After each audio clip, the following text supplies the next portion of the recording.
అందరికీ నమస్కారం అండి. తిరుమల అంటే ప్రతి హిందూకి ఒక ఎమోషన్, ఒక అటాచ్మెంట్, ఒక సొంత మనిషిని చూసిన ఫీలింగ్.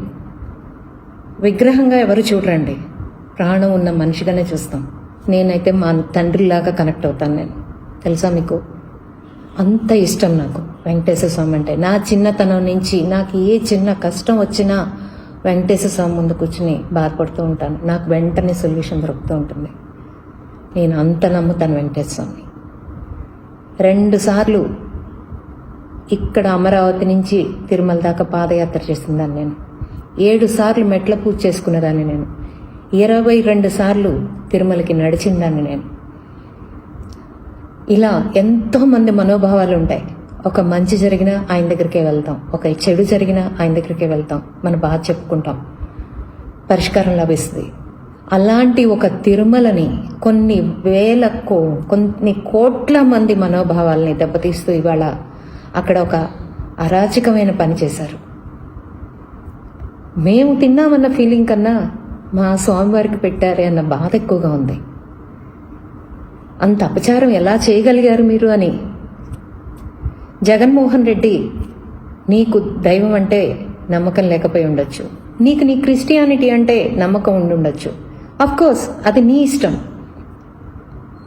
నువ్వు సీఎం అయినంత మాత్రాన తిరుమల వెళ్ళాలని రూల్ ఎక్కడా లేదు. నువ్వు వెళ్లకుండా మా మనోభావాలను దెబ్బతీయకుండా ఉండుంటే చాలు.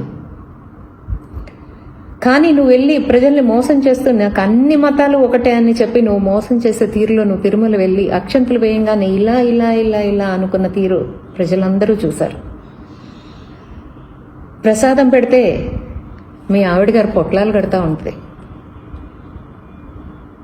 మీరు మమ్మల్ని అట్లానే అవమానించారనుకున్నాం, కానీ ఇంత దారుణంగా ఇంత అన్యాయంగా మా స్వామివారిని అవమానించారని మేము భరించలేకపోతున్నాం, మేము ఓర్చుకోలేకపోతున్నాం, మేము తట్టుకోలేకపోతున్నాం. చాలా బాధగా ఉంది.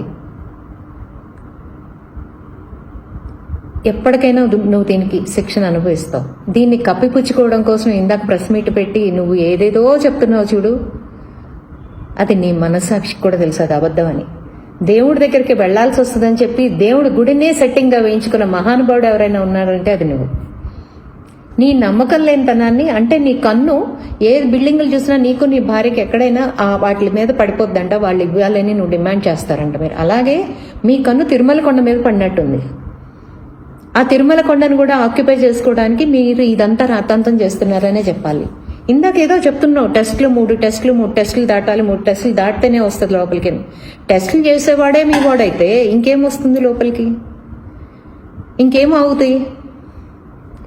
నువ్వు దాన్ని ఇంకెక్కడ బ్రేక్ చేస్తావు? నందిని నెయ్యి అనేది నందిని కంపెనీ నుంచి వస్తున్న నెయ్యి 50 సంవత్సరాల నుంచి సప్లై చేస్తున్నప్పుడు నువ్వెందుకు ఆపాల్సి వచ్చింది?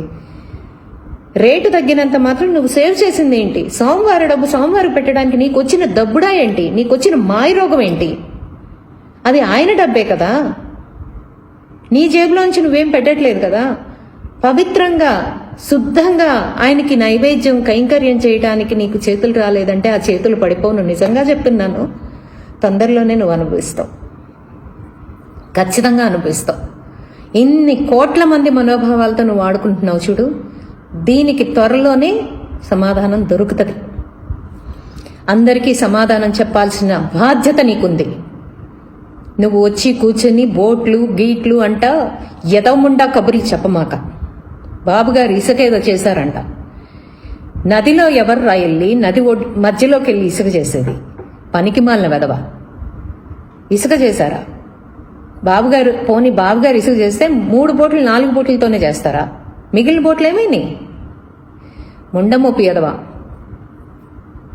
నాకు బూతులు వచ్చేస్తుంది. నాకు అసలు బూతులు మాట్లాడటం రాదు, బట్ నేర్చుకునైనా సరే నేను బూతులు తిట్టాలని ఉంది. సిగ్గులేని సన్నాసి. కొన్ని ఫీలింగ్స్ ఉంటాయి, ఎదుటి మనిషి ఫీలింగ్స్తో ఆడుకునే పబ్జీ గేమ్ లాగా ఎదుటి మనిషి ఫీలింగ్స్తో ఆడుకోకు. దయచేసి నీకు దండం పెట్టి అడుగుతున్నావు. నువ్వు వీలైతే ఈ దేశాన్ని వదిలి వెళ్ళు, లేదంటే వెళ్ళి జైల్లో అన్న కూర్చో. మా మనశ్శాంతిని మాకివ్వు. మాకు ఎక్కడన్నా ప్రశాంతత లేనప్పుడు ఆ దేవదేవుడి దగ్గరికి వెళ్ళి కూర్చుంటాం మనశ్శాంతిగా. నువ్వు చేస్తున్న అరాచకానికి, నువ్వు చేసిన అరాచకానికి నిన్ను ఏ చెప్పుని ఎందులో పెట్టి కొట్టాలో తెలియట్లేదు. ఛీ.